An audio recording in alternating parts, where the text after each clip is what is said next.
Welcome back to my channel. Today I will show you an action, adventure, fantasy film from 2014 titled Hercules. Spoilers ahead. Watch out and take care. In 358 BC, on the Macedonian coast in northern Greece, storyteller Hercules of Athens has been captured by pirates and is trying to buy time by telling them the legend of his uncle Hercules. His father was Zeus, king of the gods, but his mother was Alcmene, a mortal woman. Zeus' queen, Hera, saw the bastard these two had together as an insult and tried to kill him, but Hercules took after his father and was almost unbeatable. Once he reached manhood, the gods commanded him to perform 12 labors, and if he could complete them all and survive, Hera would let him live in peace. He fought powerful monsters like the Hydra, the Erymanthian boar, and the Nemean lion, whose hide was so tough no weapon could penetrate it, so Hercules beat it with his bare hands. The pirates aren't impressed by Iolaus' story, not believing a word of what he says. But at that moment,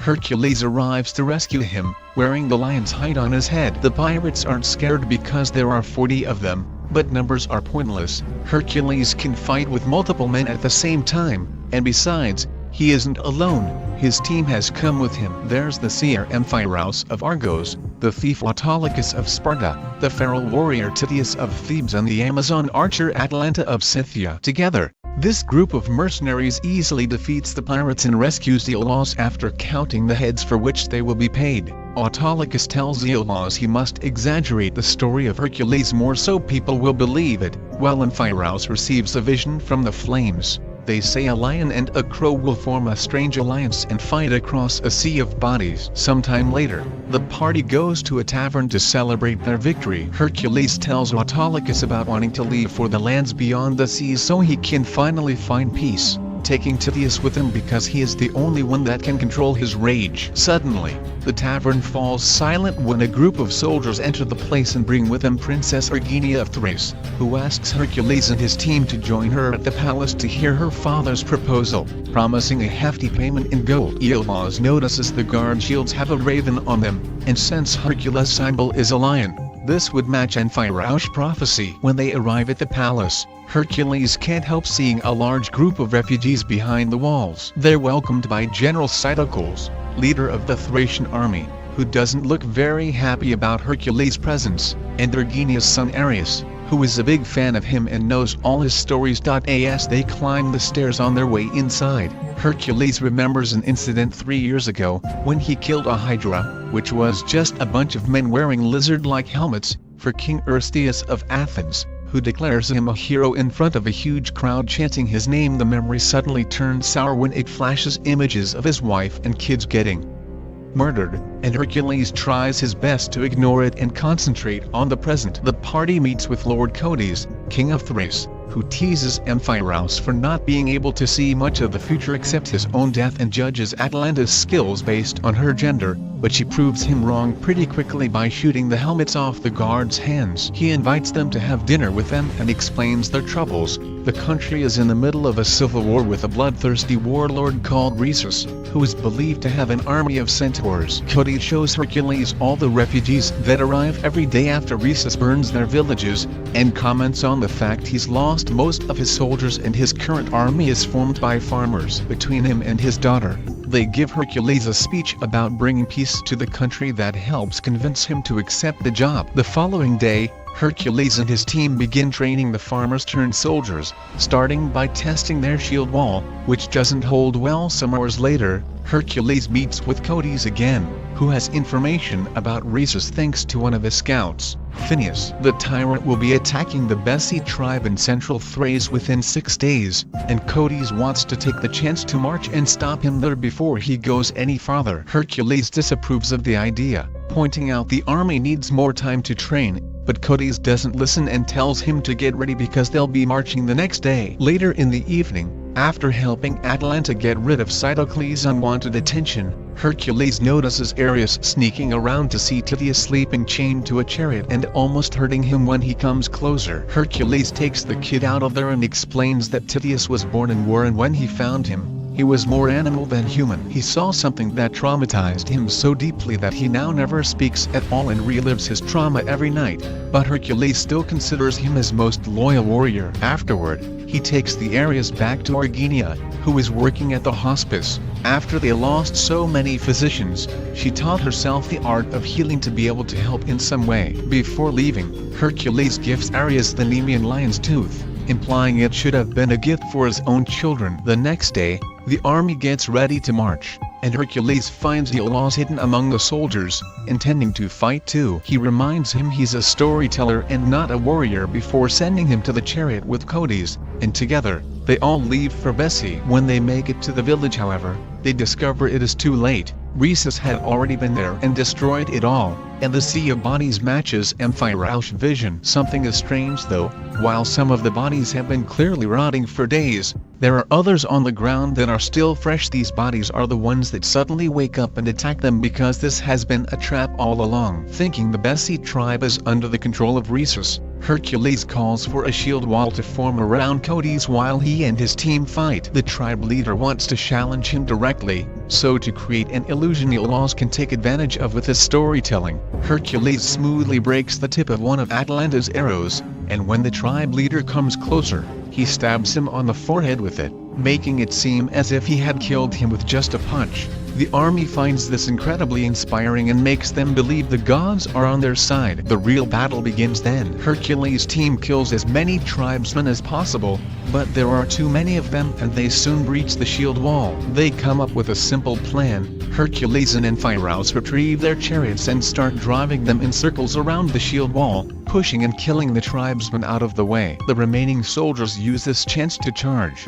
but the tribesmen recognize a defeat when they see it and run away. Rhesus is nowhere in sight, although a strangely shaped figure can be seen watching from afar. Hercules tells Hercules that losing half his army is as much his fault as it is Rhesus because he did warn him about the farmers not being ready to ride yet, and Hercules accepts giving him more time to spend training. Meanwhile, General Cytocles wants to kill Phineas for having guided them into a trap, but Autolycus stops him and announces he'll be in charge of scouts from now on, although he does threaten Phineas and warns him not to make another mistake. Moments later, Princess Argenia arrives with the healers, and she's taken to Hercules' private tent so nobody can see he's bleeding like a mere mortal from an injury he got during battle. After she leaves him to rest, Hercules dreams of an old memory. It shows the bodies of his wife and children, his hands covered with blood, and King Eurystheus exiling him out of the country instead of executing him so he can forever live with the guilt of having killed his family. He wakes up from this nightmare when he hears some children giggling,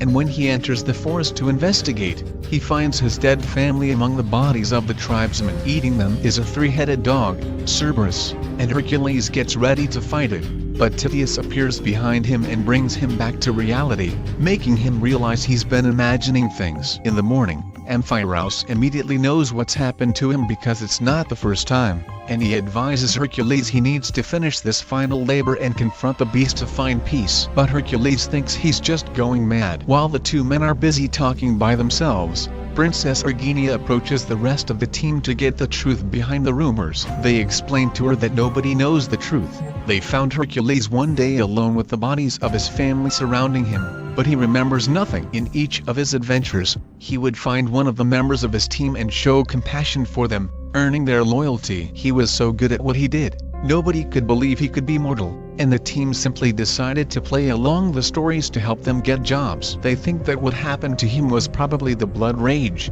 a common affliction that clouds the minds of warriors. From then on, Hercules and the team put Kati's army under a very strict training routine. They're given armor and weapons that copy Hercules and taught the arts of the lance, bow and arrow, sword, hand-to-hand combat, and eventually, they manage to form a shield wall that Tityus can break. All the while, Iolaus watches from a hidden spot, training along in secret. One day, Phineas comes back with new intel. Rhesus is near Mount Asticus with an army of centaurs, and Hercules wants to fight him there before he advances farther into their territory. It may be dangerous because the forest can slow down the chariots, but he has a plan. Amphiaraus sadly can't help by telling them if they win or not since he could see that, but he does know he's going to die in a week. Some days later, once the army is ready to fight, they arrive at Mount Asticus yet find no enemy camp. The enemy is there though. Rhesus' army appears on the horizon and as they come closer, They discover they aren't centaurs,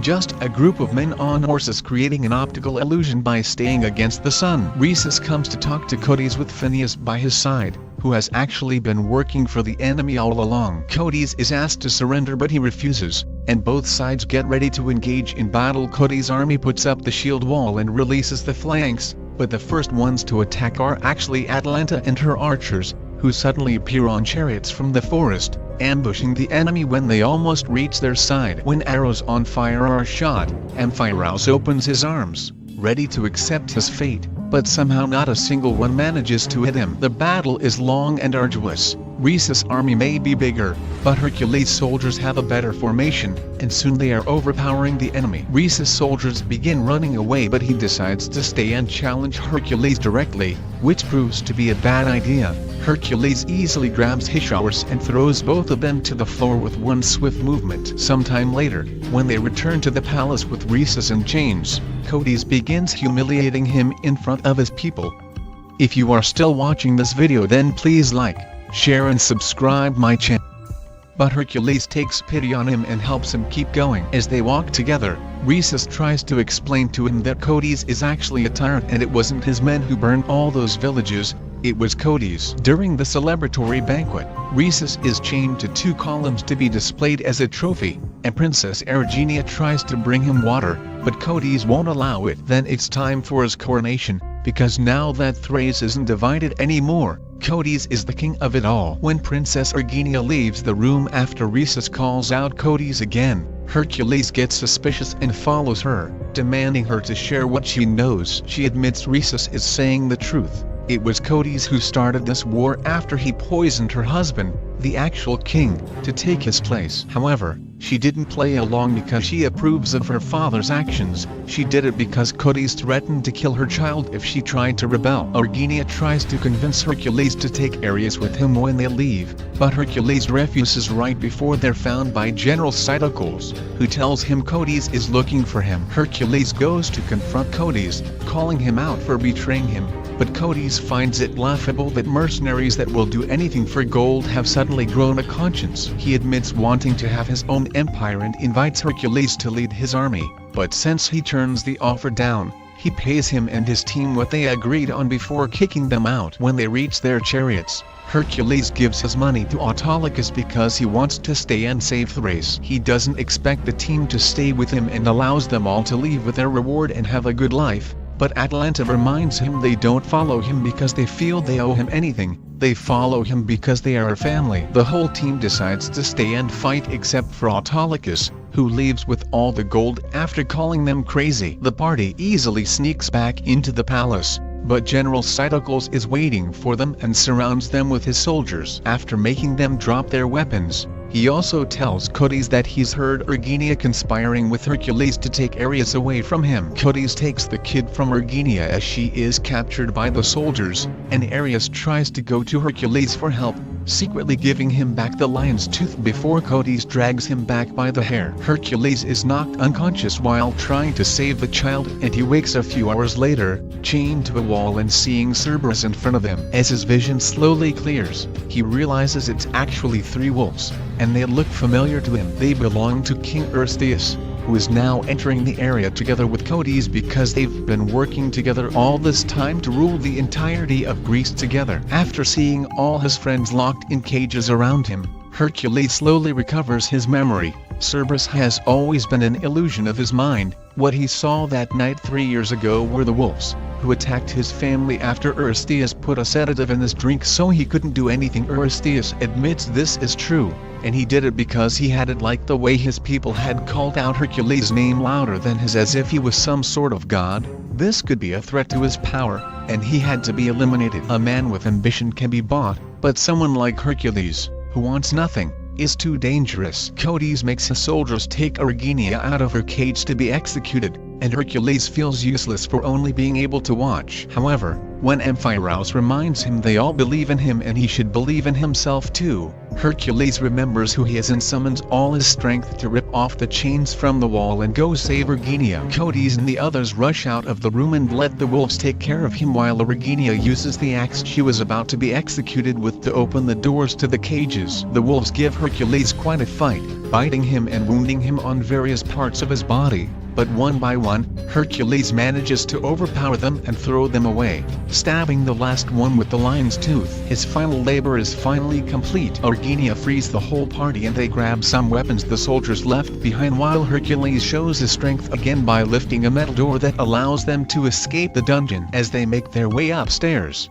soldiers keep trying to stop them, but they have no issues fighting back and making their way through. When a lance on fire is thrown at them, Amphiaraus once again thinks his time has come and opens his arms to receive his fate, but Hercules grabs it and kills a soldier with it, saving his old friend. While the party takes care of the remaining soldiers, Hercules goes after Eurystheus, who starts making a bunch of excuses for what happened to Hercules' family, like saying he had been controlled by Hercules. He also tries to order him around as a king and even offers him money, but Hercules doesn't care about any of that. He grabs Eurystheus by his neck, throws him on the throne, and stabs him with his own dagger, finally getting revenge for his family. Now he can move on and find peace after all this is over. His thoughts are suddenly interrupted by a whip around his neck. It's Hercules, who throws Hercules on the floor and gets ready to kill him, only for him to end up stabbed instead when Iolaus catches by surprise from behind. After finally calling his nephew a warrior, the two of them rejoin the party, which has rescued Rhesus, and together they leave the palace, freezing as soon as they see Hercules waiting for them with his army. Ares is being held by a soldier as a hostage, and Hercules threatens to kill him if Hercules doesn't surrender. All of a sudden, the soldier falls dead because of a knife thrown at him. It's Autolycus, who has come back to help. Now free, Ares runs towards his mother as another battle begins, and Tityus jumps in to protect him from the incoming arrows. Ares safely joins them, and Tityus manages to kill most of the archers but also is hit with a bunch of arrows in return, while the others knock over the braziers to create a wall of fire between them and Hercules' army. Hercules picks up Tityus and watches him die after he says the only word he's ever spoken in his life, Hercules' name. Hercules' army starts charging after most of the flames have died down, and Hercules sees only one way to stop him. Using his extraordinary strength once again, he pushes a giant statue of Hera off its base, which breaks into hundreds of pieces that proceed to crush many soldiers and push Hercules into the abyss. With their king dead, one by one the soldiers begin kneeling for Hercules and chanting his name, accepting him as their new leader. If you liked this video, then please don't forget to press the like and subscribe button. Thanks for watching.